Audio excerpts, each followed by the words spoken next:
Spurs fans, start sweating. It's probably a loss tonight. It's probably a loss on Friday when you have to play the Golden State Warriors in San Francisco. A lot of worrying as they try to put wins together, hopefully snapping the losing streak tonight. I'm not washing my hands for like a year. First off, what was that moment like, and have you washed your hands since then? I've washed my hands. He's not what he used to be, and I think that running backs who are coming out nowadays, maybe Blake Corum out of Michigan might be a better option. Being a unit.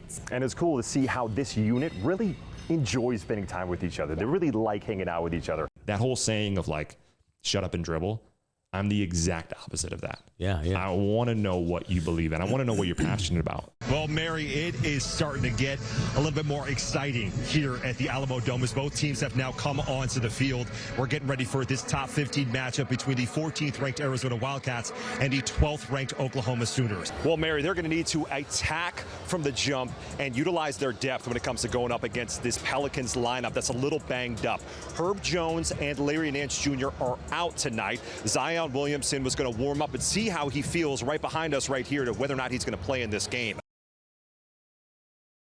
The Houston Texans won their wild card game yesterday against the Cleveland Browns thanks to a ton of misdirection plays like this one right before halftime where C.J. Stroud found his tight end Dalton Schultz for a 37-yard touchdown pass. But let's stop the tape right here because we have C.J. Stroud moving out to his right, and he's got an option here and he's got another option right here. The defense has their eyes on him the entire time, thinking the play is coming this way.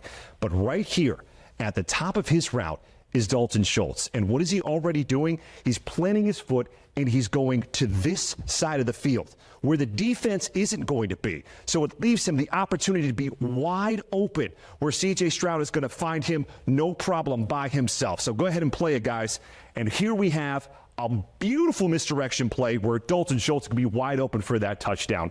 Monday Night Football, some of the best words you can ever hear. And for the Dallas Cowboys and their trip to Los Angeles to take on the Chargers, it started with a pre-game scuffle. Now, the Cowboys ran out of the tunnel through an area that the Chargers were warming up. And then Chargers running back Austin Eckler caught a right hand that knocked his helmet off.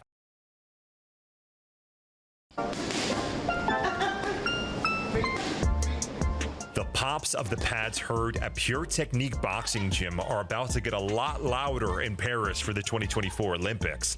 Aki Epenisa will represent Tonga as the country's first ever female Olympic boxer.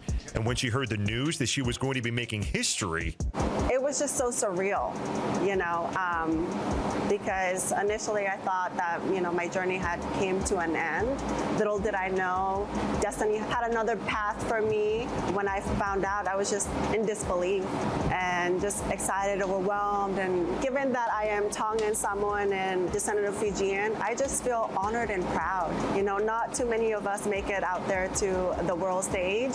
And I'm just so excited to carry the pride of our people on, to France. Most reporters, when they do a boxing story, want to step in the ring with a boxer. You're crazy if you think I'm doing that.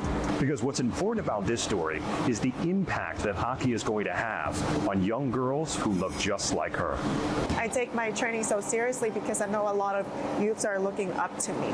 Some young islander kid in the islands of Tonga, Samoa, Fiji, Solomon Islands could be watching me, and you know what? Whether it's boxing or something else they want to pursue, and if they want to put their heart into, I hope they see me and they want to go after their dreams and their goals.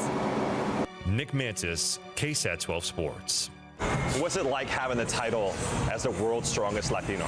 I don't even know how to put it into words. I feel kind of a responsibility to, represent my culture and represent all Latinos across the world. It's good knowing that I have the strongest of them all, so if there's someone to represent them, it's going to be me. Wait a minute. How did we get here? Let's go back.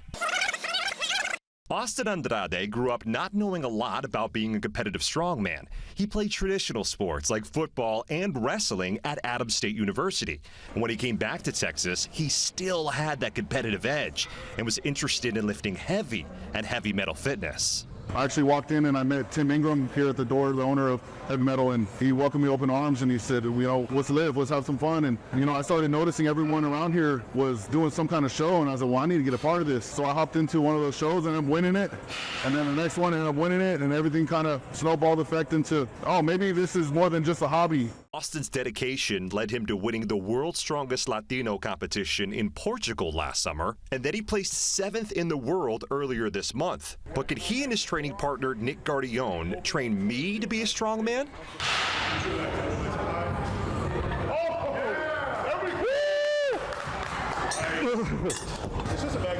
That's all it is. Just 150 pounds of sand. All right. Our Father who art in heaven, help me get through this. This sport has gotten you the ability to be able to travel the world. How exciting is that aspect? It's awesome. And just coming from, you know, middle class family, the thought of traveling to another country is not really a thing we have. You know, it's always going down to Corpus or Port Aransas, and the fact that I'm able to take my wife to these places, and I went to Europe twice last year. That's crazy. I never thought I would have ever done that. You know, we were in Myrtle Beach, and I was able to take my wife to the beach, and she enjoyed the beach. That was everything for me. Just to see her joy, see my family's joy when I was competing, and see their pride. That was everything.